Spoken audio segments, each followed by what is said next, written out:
नमस्कार दोस्तों, स्वागत है आप सबका आज के इस वीडियो में। दोस्तों आज के इस वीडियो में हम बात करने जा रहे हैं म्यूचुअल फंड में लॉन्ग टर्म इन्वेस्टमेंट के बारे में। दोस्तों जितने भी म्यूचुअल फंड हैं वो सबके सब लगभग सबके सब म्यूचुअल फंड दोस्तों निफ्टी को फॉलो करते हैं, निफ्टी 50 को फॉलो करते हैं। दोस्तों यहाँ पे हमने निफ्टी 50 का चार्ट ओपन कर लिया है। अगर आपको नहीं पता निफ्टी 50 क्या है, दोस्तों निफ्टी 50 जो होता है वो इंडिया के टॉप 50 कंपनी का चार्ट होता है। तो यहाँ पे निफ्टी 50 का चार्ट ओपन है। दोस्तों यहाँ पे आप देख पा रहे होंगे कभी ये चार्ट नीचे जा रहा है, कभी ये चार्ट ऊपर जा रहा है, पर on an average overall chart हमेशा ऊपर ही जा रहा है। जैसे कि आप यहाँ पे देख सकते हैं, हमने इस चार्ट को छोटा कर लिया है, तो हमेशा ये चार्ट ऊपर ही जा रहा है दोस्तों। यानी कि अगर आप म्यूचुअल फंड में इन्वेस्टमेंट करते हैं लॉन्ग टर्म के लिए तो ये आपको ज़रूर बेनिफिट देगा, क्योंकि म्यूचुअल फंड निफ्टी 50 को फॉलो करता है। निफ्टी 50 तो इंडिया के बेस्ट 50 कंपनी का एवरेज है, और क्योंकि ये इंडिया का ग्रोथ पीरियड है तो निफ्टी 50 ग्रो कर रहा है। तो दोस्तों यहाँ पे ये सारे के सारे कंपनी भी यहाँ पे ग्रो कर रहे हैं दोस्तों। तो यहाँ पे आप एक चीज़ देख पा रहे होंगे दोस्तों कि अगर हम यहाँ पे एक मूविंग एवरेज लगा दें, यानी कि अगर हम यहाँ पे पिछले 20 महीने का एवरेज अगर हम यहाँ पे लगा देते हैं, देखिए ये जो आप लाइन देख रहे हैं इसको चलिए हम थोड़ा सा और वाइट कर लेते हैं। देखिए यहाँ पे लेंथ इसका 20 है, तो इसका दोस्तों अगर मैं यहाँ पे अगर थोड़ा सा और वाइट करके इसको रेड कलर दे देता हूँ तो ये अच्छे से नज़र में आ जाएगा दोस्तों। तो देखिए ये जो टाइम था, ये वाली टाइम, ये कोरोना का टाइम था। कोरोना के टाइम के बाद मार्केट में बहुत सारे चेंजेस आए हैं दोस्तों। बहुत सारे नए लोग यहाँ पे इन्वेस्टमेंट करने के लिए आए हैं, बहुत सारे नए लोग डायरेक्ट स्टॉक खरीद रहे हैं, बहुत सारे नए लोग यहाँ पे जहाँ म्यूचुअल फंड खरीद रहे हैं। तो देखिए कोरोना के बाद सबसे पहले ये जो रेड लाइन के पास आया था ये जून जुलाई के महीने में आया था दोस्तों। दूसरी बात आया था दोस्तों ये लगभग मार्च के आसपास।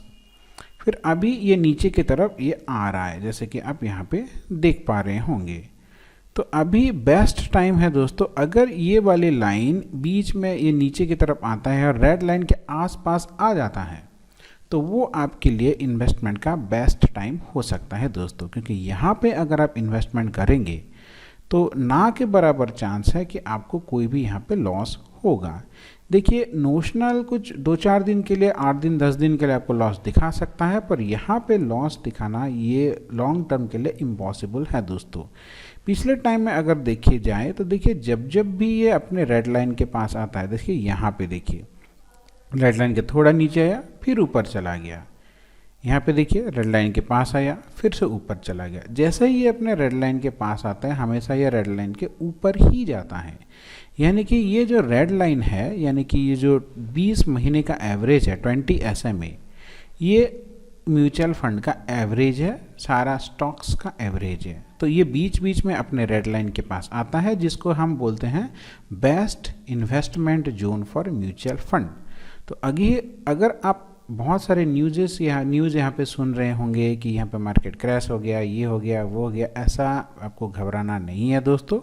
आपको वेट करना है कि कब प्राइस अपने इस जोन में आए रेड लाइन के आसपास। देखिए ज़रूरी नहीं है कि रेड लाइन को टच करे, यहाँ पे रेड लाइन के थोड़ा पास आके भी ऐसे ऊपर जा सकता है। तो जब भी ये भी प्राइस आपको रेड लाइन के आसपास मिल जाए आपको लॉन्ग टर्म इन्वेस्टमेंट करना है, और आराम से 5-10 साल के लिए, आप 20 साल के लिए शांति से बैठ सकते हैं। तो चलिए हम एक बार ये भी देख लेते हैं कि मान लीजिए अगर आप सिर्फ यहाँ पे 1 लाख रुपए इन्वेस्टमेंट करते हैं, अगर हम यहाँ पे कोई अच्छे म्यूचुअल फंड को पिक करते हैं और वहाँ पे आप 1 लाख का इन्वेस्टमेंट करते हैं तो आपको कितना रुपए का प्रॉफिट हो सकता है। तो देखिए दोस्तों यहाँ पे हम म्यूचुअल फंड सेक्शन में आ गए हैं। म्यूचुअल फंड सेक्शन में अगर हम हाई रिटर्न म्यूचुअल फंड की बात करेंगे कि हम लॉन्ग टर्म के लिए इन्वेस्टमेंट करना चाहते हैं तो आप हाई रिटर्न को ही चूज करेंगे। तो देखिए SBI PSU डायरेक्ट प्लान ये सबसे यहाँ पे आता है दोस्तों पहले नंबर। फिर आदित्य बिरला, मोतीलाल ओसवाल, ये एक अच्छा है दोस्तों, 5 स्टार का रेटिंग भी है। यहाँ पे आप किसी भी अपने हिसाब से इसको चूज़ कर सकते हैं। मान लीजिए मैं Motilal Oswal mid cap fund direct growth इसको मैं चूज़ करता हूँ, तो over the long period of time अगर मैं इसका 5 साल का एवरेज देखूं तो पिछले 5 साल में 30 साल का एवरेज रिटर्न दिया है दोस्तों। ओवरऑल देखूं तो इसने लगभग 25% का रिटर्न दिया है ओवरऑल। तो मान लीजिए इसको मैं अगर 20% भी मान के चलता हूं कि हर साल मुझे ये वाला म्यूचुअल फंड 20% का रिटर्न देता है, तो over the long period of time मुझे अपने इन्वेस्टमेंट पे कितना पैसा मिलेगा। तो इसको समझने के लिए दोस्तों मैं आ गया हूँ ग्रो का SIP कैलकुलेटर पे। तो यहाँ पे मैं लमसम इन्वेस्टमेंट करूँगा, तो मैं लमसम को चूज कर लिया है। इन्वेस्टमेंट मान लीजिए यहाँ पे आप 1 लाख रुपए कर रहे हैं दोस्तों, सिर्फ 1 लाख रुपए, ज़्यादा नहीं।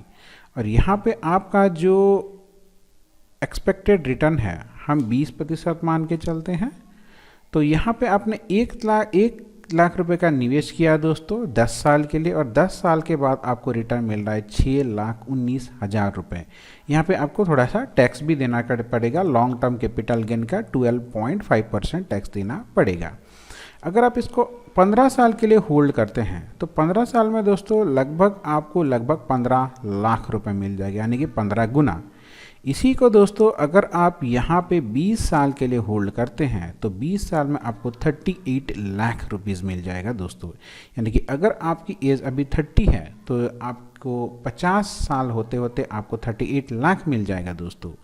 इसको अगर और 5 साल के लिए होल्ड करते हैं तो लगभग 95 लाख रुपीज़ मिल जाएगा, और सिर्फ और 2 साल में 1 करोड़ 37 लाख।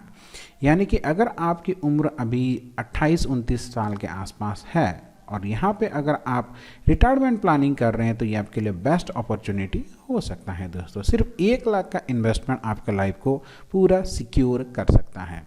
तो आशा करता हूं दोस्तों आज का ये वीडियो आपको अच्छा लगा होगा। इस तरह के इंपॉर्टेंट वीडियो के लिए हमारे चैनल को जरूर सब्सक्राइब करें, वीडियो को लाइक करके अपने दोस्तों के साथ शेयर करना मत भूलिए।